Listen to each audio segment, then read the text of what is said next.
numbers with a record of 500 or better. The Golden State Warriors are standing at the edge of a cliff right now, and nobody knows if they're about to jump or step back. Steve Kerr, Draymond Green, Horford. 3 names. 3 massive decisions. And every single one of them is connected. Pull one thread, and the whole thing unravels. Let's get into it. Welcome back. If you're a Warriors fan, or honestly just an NBA fan who loves drama, strap in. Because what is happening in the Bay Area right now is the kind of thing they make documentaries about. We're not just talking about some off-season roster shuffling. We're talking about the possible end of an era. The possible crumbling of a dynasty's last remaining pillars. And right in the middle of all of it, one man, sitting somewhere, maybe on a golf course right now, deciding the fate of an entire franchise. That man, Steve Kerr. And before we even get to Draymond Green and Horford, and trust me, we absolutely are getting there, because those situations are wild, we need to fully understand what is happening with Steve Kerr, because nothing else makes sense without it. This is the domino. This is the first piece. And once it falls, everything else falls with it. So let's go back. Let's set the scene. It's April 17th, 2026. The Golden State Warriors have just been eliminated from the NBA play-in tournament by the Phoenix Suns. Final score, 111-96. And as the clock hits 0 in Phoenix, the cameras catch something. Something that stops you cold. Steve Kerr, 12 years, for championships, one of the greatest coaching runs in NBA history, walks over to Stephen Curry and Draymond Green. And he says these words, right there on the floor, caught by the broadcast. I don't know what's going to happen next, but I love you guys to death. Thank you. Appreciate you. Now, pause for a second. Think about what those words mean. I don't know what's going to happen next. That is not something you say when you're planning on coming back. That is not something a man says when he's certain. That is something a person says when they feel like they might be saying goodbye. And that moment, that quiet, emotional moment on a basketball court in Phoenix, kicked off one of the most fascinating off-season sagas the NBA has seen in years. Because here's the thing. Steve Kerr's contract expired with that loss. The moment the Suns beat them, Kerr was technically no longer the Warriors' head coach. No contract. No extension signed. Nothing. And the Warriors, and the rest of the NBA, are all sitting there asking the same question. Is this it? Is Steve Kerr done? Let's talk about what Steve Kerr means to this franchise. Because you cannot understand the weight of this decision without understanding the history. When Steve Kerr became the Golden State Warriors head coach back in 2014, nobody really knew what to expect. He had never coached before at any professional level. He was a former player, a sharp, smart, three-point specialist who won 5 championships as a player with the Chicago Bulls and the San Antonio Spurs. And Joe Lacob, the Warriors owner, made a bet on him. That bet paid off in ways that were almost incomprehensible. In his very first season, Kerr led the Warriors to a championship. In his second season, the 2015-16 season, he led them to a 73-9 record, the greatest regular season in NBA history at the time. He went to 6 NBA Finals in his first 8 seasons. 4 championships. He invented the death lineup, that small ball unit with Draymond Green at center that completely changed how basketball was played across the entire league. Steve Kerr didn't just win. He changed the sport. And now, here he is. 60 years old. 12 seasons. And everything is uncertain. Here's the thing that makes this so complicated, so deeply personal, so much harder than just a business decision. Steve Kerr does not want to leave Steph Curry. He has said this multiple times. He's been crystal clear about it. I don't want to abandon those guys, Kerr told the New Yorker. And you can feel the weight of that statement. Because Curry is signed through the end of the 2026-27 season. Draymond Green has a player option. They're both in their late 30s, closer to 40 than 30 now, but they both genuinely believe they have years left in the tank. And Kerr knows that if he walks, if he decides his time is done, he's leaving them behind. He's not riding it out with them to the final buzzer. And that is clearly eating at him. But here's the other side of the coin, and this is where it gets really interesting. One league source told NBC Sports Bay Area something that should give every Warriors fan chills. They could offer Steve $25 million a year, the source said, and I doubt that alone would make a difference. Read that again. Money is not the issue. Money will not change his mind. Steve Kerr doesn't need money to come back. If he comes back, it's going to be for the right reasons. It's going to be because he genuinely believes this team can compete.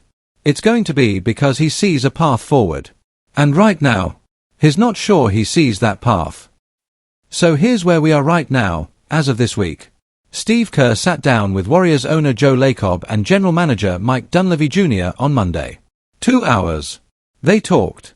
They discussed the season, the future, everything. And when they walked out of that room, no decision, no announcement, no clarity. Both sides described the meeting as productive. Which, let's be honest, is exactly what you say when nothing got resolved but nobody wants to admit it. Productive is the diplomatic way of saying we talked a lot and we'll talk some more. And after that meeting, Steve Kerr left. He went on a golf trip. To think. To breathe. To figure out what he wants his life to look like. They're planning to meet again next week to continue the discussions. Sources told ESPN that Kerr is torn. That word, torn, is doing a lot of work here. Not leaning one way. Not ready to announce. Genuinely, deeply torn. And according to multiple reports, Kerr may be waiting for one specific date before he makes a final decision. May 10, 2026. The NBA Draft Lottery. Because here's the thing, where the Warriors land in that lottery matters enormously for what comes next. Right now, the Warriors are projected to have around a 9.4% chance of jumping into the top 4 picks. A 77.6% chance of staying at the 11th pick. And depending on where they land, the entire complexion of next season changes. If they jump up, if they get a chance at a generational talent, suddenly the future looks a lot more exciting. Suddenly there's something worth building around beyond just Curry and Draymond in their late 30s. Suddenly Kerr might see a reason to stay. If they stay at 11, the math gets harder. The rebuild gets longer. And the question becomes, is Steve Kerr the right person to lead a team through a transition? Is that what he signed up for? Is that what anyone wants? Both sides broadly believe something really important. Kerr makes sense as the coach of a contender. But not necessarily as the coach of a team entering a rebuilding phase. And that tension, that fundamental disagreement about what kind of team the Warriors even are right now, that's the real obstacle. Not money. Not ego. Not personality conflicts. It's the basic question of, what is this team? And nobody can fully answer that yet. Now, let's talk about Draymond Green. Because Draymond's situation is absolutely connected to Kerr's, but it also has its own insane energy that deserves its own spotlight. Go back to that play-in game against the Suns on April 17th. The Warriors are getting buried. It's the fourth quarter. The game is over. And then, because this is Draymond Green, it is not really over. Late in the game, Green fouls out on a hard foul on Devin Booker. He walks back to the bench. Has a hug moment with Curry. With Kerr. It's actually kind of beautiful for a second. And then, Draymond starts talking to Booker at the free throw line. And it escalates. Fast. Words are exchanged. Booker has to be held back. And Draymond Green, in what could be his final moment in a Warriors uniform, gets ejected. A double technical. Taunting a crowd that, as one reporter put it, had already moved on. That is Draymond Green in its purest, most complete form. Defiant. Chaotic. Completely impossible to ignore. And somehow, in some strange way, absolutely perfect. After the game, Draymond walked out to reporters and said something that honestly just cuts right through you. He said, "I hope I've done enough to still be here, because at the end of the day, if I ain't done enough, I don't want to be here. Hopefully I've done enough to still be here, but if not, we'll see what it looks like." There is vulnerability in that. Real vulnerability. From a guy who does not do vulnerable. Draymond Green, the most confrontational, combative, brilliant defensive mind of his generation, standing in a locker room after what might have been his last game as a Warrior, hoping that 14 years of everything he gave them was enough. Now let's talk about his contract situation, because it's complicated. Draymond has a player option for next season at $27.7 million. He can pick it up. He's guaranteed that money. But here's the wrinkle, Draymond doesn't actually want to do that. He told reporters that in an ideal world, he would decline the option and sign a new extension with the Warriors instead. He wants a longer deal. He wants security beyond just 1 year. He said, "In an ideal world, I think the best path would be to decline and extend. If I had it my way, that would be the best path forward." But here's where it gets even more complicated. The Warriors, according to multiple reports, are not entirely sure they want to bring Draymond back on a long-term extension. They're thinking about the future. They're thinking about what the team looks like in 3-4 years. Draymond is 36 years old. He's still effective, averaging 8.4 points, 5.5 rebounds, 5.5 assists this season, but those numbers don't tell you the real story of his value, which is intangible. He connects possessions. He anchors the defense. He manages the locker room. He is the soul of this system. But there's another reality too. According to trade rumor reports, Draymond's name was circulating at the trade deadline this season. And there's a genuine possibility that if he ups out and tries to get an extension, and the Warriors aren't willing to give him the deal he wants, things get messy. Very messy. And here's the connection back to Kerr. Draymond himself has expressed doubts about whether Kerr will return. He said, and this is remarkable, "I hope he's our coach next season." You want my opinion? I think not. Just because it feels like that. It felt like that was it. Draymond Green, who has been with Steve Kerr for 12 years. Who won 4 championships with him. Who has probably had more conversations with Kerr than most people have with anyone in their entire career. Draymond thinks Kerr is done. He can feel it. And when Draymond Green, who knows Steve Kerr better than almost anyone on the planet, says "I think not," you listen. You take that seriously. Let's go somewhere that nobody really wants to go. But we have to. Because this is the conversation that every Warriors fan is having in the back of their mind, even if they don't want to say it out loud. What happens to the Golden State Warriors if Steve Kerr is done? Like, genuinely. What does that look like? One piece from the SF Standard put it perfectly. They said if Kerr and the team decide he's not the right fit going forward, Pandora's box flies open. Think about that. Pandora's box. That phrase is not an accident. That's a writer telling you, everything you think is stable, isn't. Because here's the chain reaction. If Kerr leaves, what does Stephen Curry do? Curry is signed through 2026 to 27. He'll be eligible for an extension this summer. And as long as Curry and Green are on this team, the Warriors owe it to them to try to compete. You can't blow it up around 2 of the greatest players in franchise history.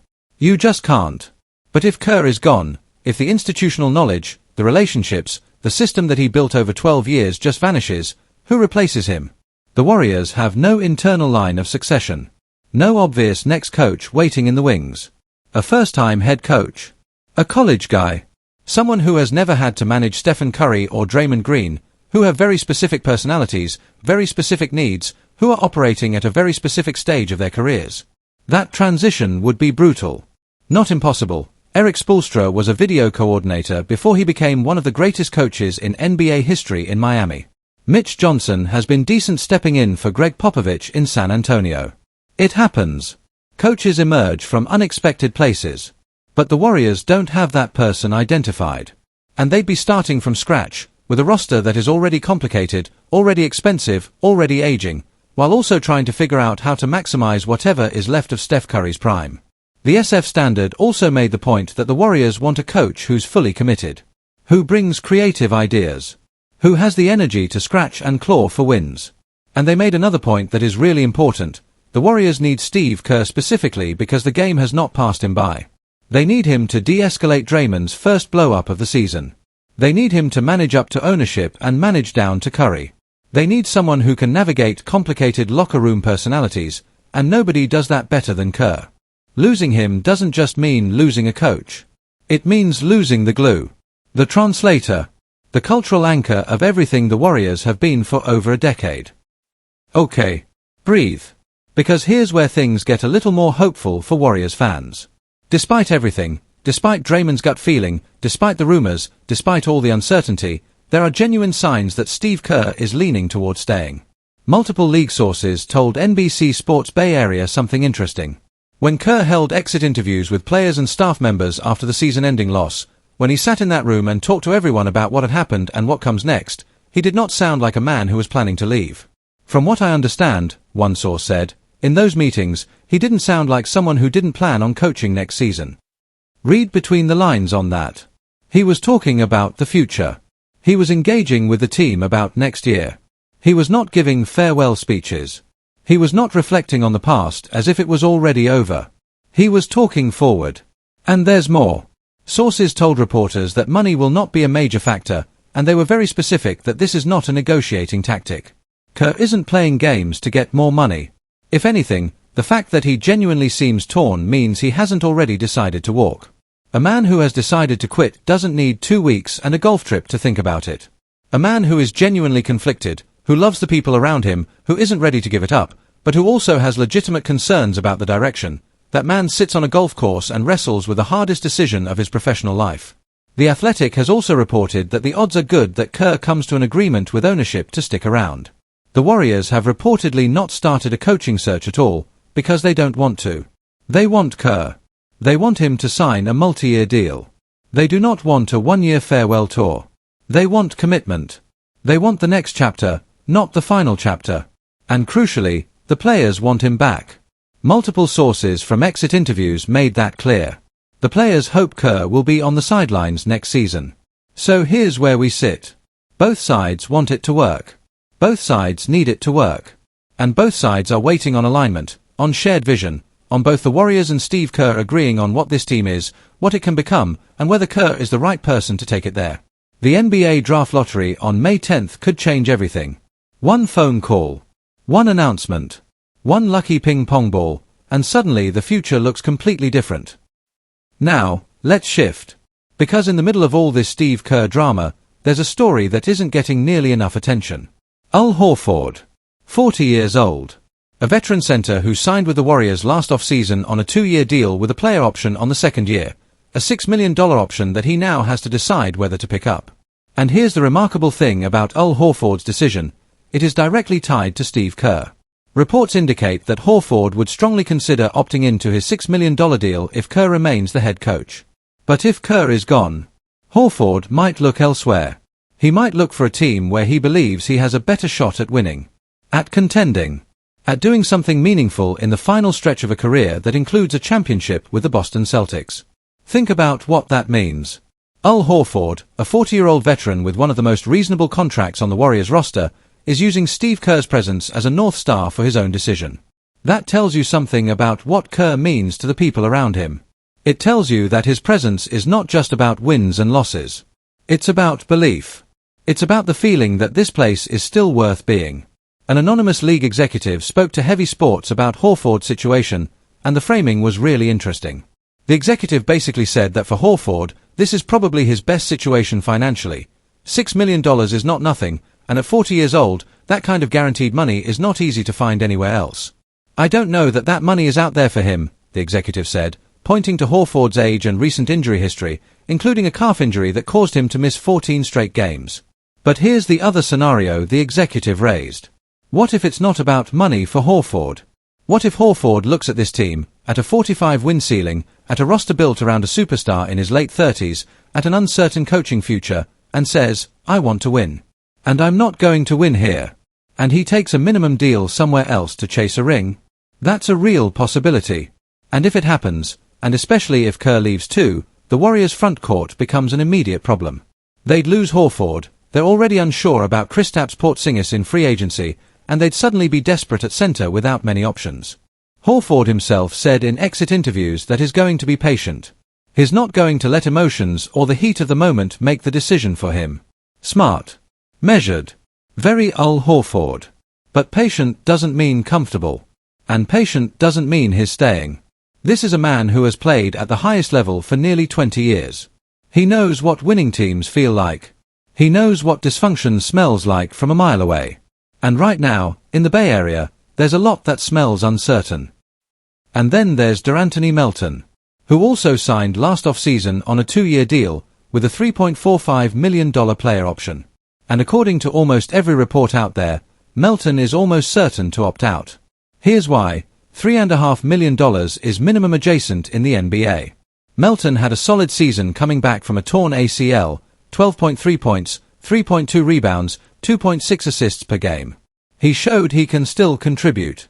And at that price point, he can probably find that money almost anywhere in the league. Maybe more. The anonymous league executive put it bluntly, De'Anthony Melton will opt out and is probably going to do that anyway because he can get that money pretty much anywhere. But here's the thing, opting out doesn't automatically mean leaving. The Warriors actually have a path to bring him back.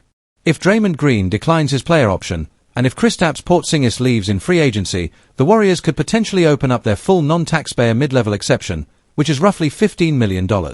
And they could use some or all of that to re-sign Melton at a higher rate than his current option. But that's a big if. That's contingent on a lot of other decisions: Draymond's contract, Porzingis' free agency, the overall cap structure, that haven't been resolved yet. The Warriors are currently sitting about $21 million below the first apron. They have 10 players rostered. The payroll is already at $181 million with 9 active roster spots locked in for next season, including the projected 11th overall draft pick. This is tight.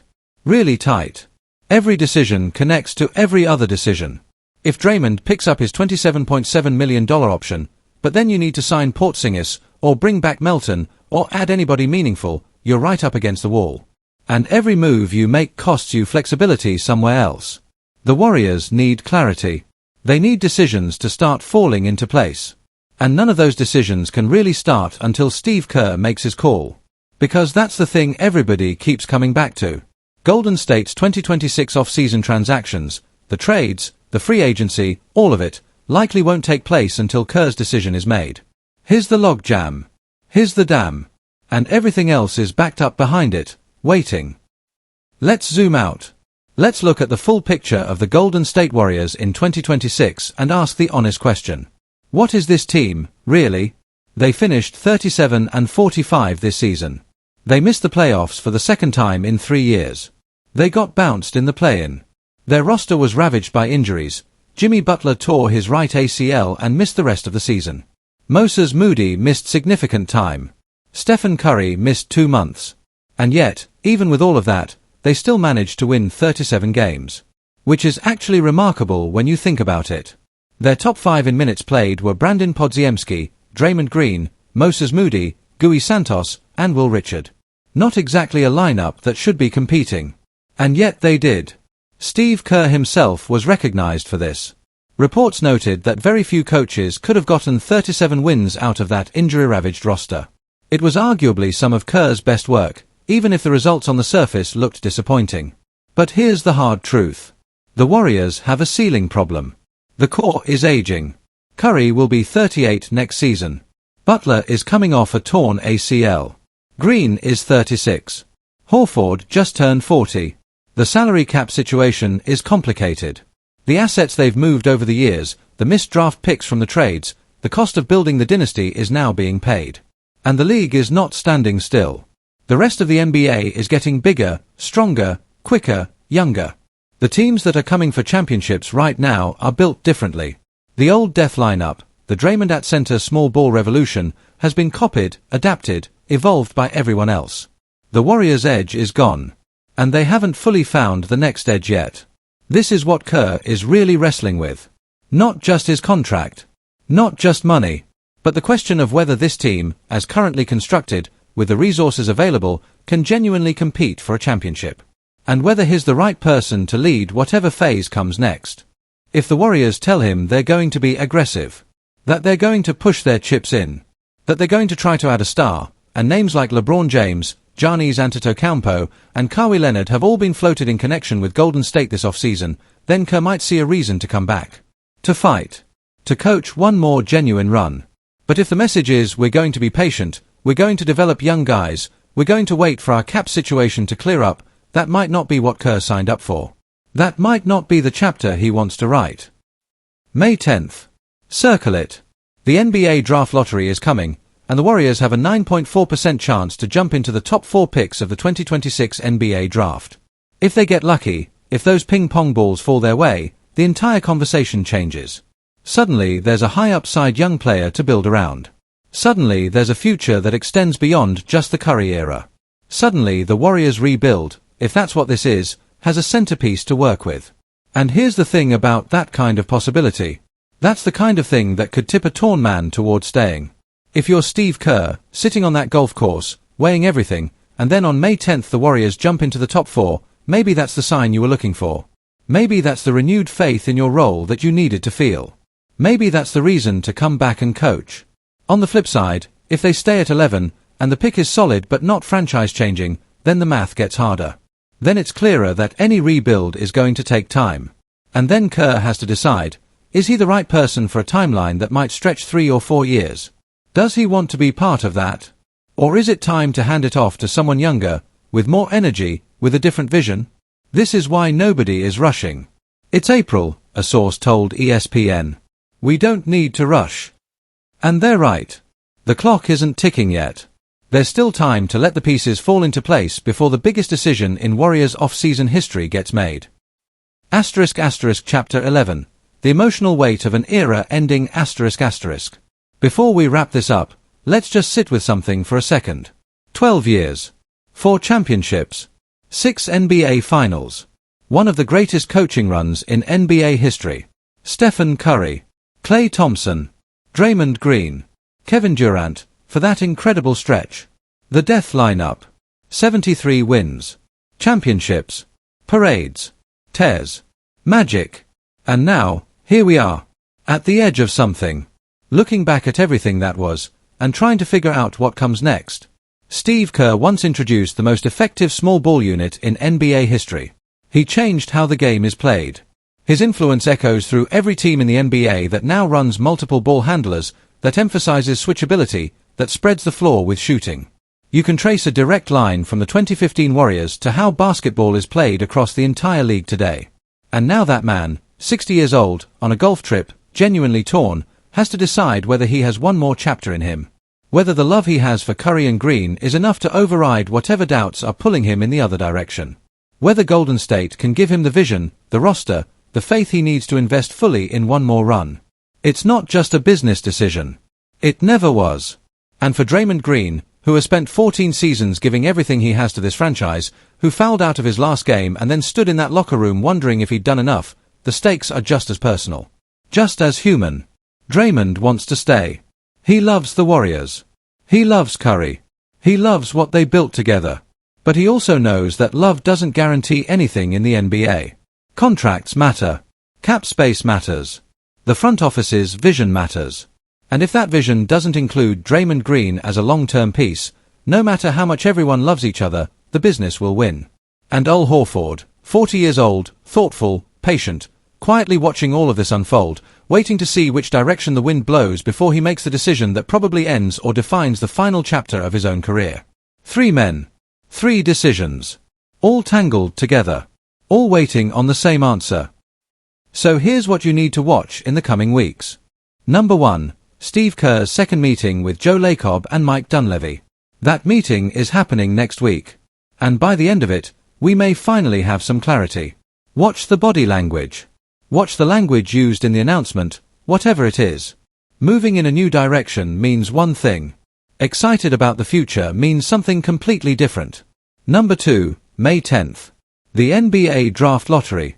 If the Warriors jump up into the top 4, if they get a top pick, watch how quickly the entire narrative around this team shifts. Because one ping-pong ball can change everything. Number 3, Draymond Green's player option deadline. At some point this summer, Draymond has to make his call. Does he pick up the $27.7 million? Does he opt out and try to get a longer extension? Does he force the Warriors' hand and make them decide publicly whether they want him or not? This will be one of the most watched decisions of the entire NBA offseason. Number 4, Al Horford's opt-in decision. Quiet. Low-key. But critically important for Golden State's front-court depth and their cap flexibility going forward. If Horford opts out and the Warriors lose Porzingis too, they have a serious center problem heading into next season. Number 5, the big fish rumors. LeBron James in free agency. Giannis Antetokounmpo in a potential trade. Kawhi Leonard, if his body holds up. These names have all been connected to Golden State. And while most of them feel like long shots right now, the right moves in the right order could actually open a window. A real window. One that might actually be worth coaching through. This offseason is going to be one of the most important in Golden State Warriors history. Not just because of who stays and who goes, but because of what it says about this franchise's identity. About whether the dynasty has one more great chapter left. About whether the men who built the most successful run of basketball in the modern era can find a way to write one more unforgettable page. Steve Kerr said something beautiful before all of this came to a head. He told reporters after the final loss, "Whatever happens, it's going to end well." And somehow, even in the middle of all this uncertainty, all this drama, All these unanswered questions, you believe him. Because he's Steve Kerr. And everything he's touched in that golden building on the San Francisco waterfront has turned to something worth remembering. But the clock is ticking now. The golf trip is almost over. The meetings are about to resume. The lottery is 10 days away. And the Golden State Warriors are standing at a crossroads unlike anything they've faced since Joe Lacob bought this franchise and bet everything on a guy named Steph Curry. The next few weeks are going to tell us everything. Stay locked in. Because this story, the real story of what happens to the Warriors dynasty in 2026, is just getting started. And when the next domino falls, you're going to want to be right here.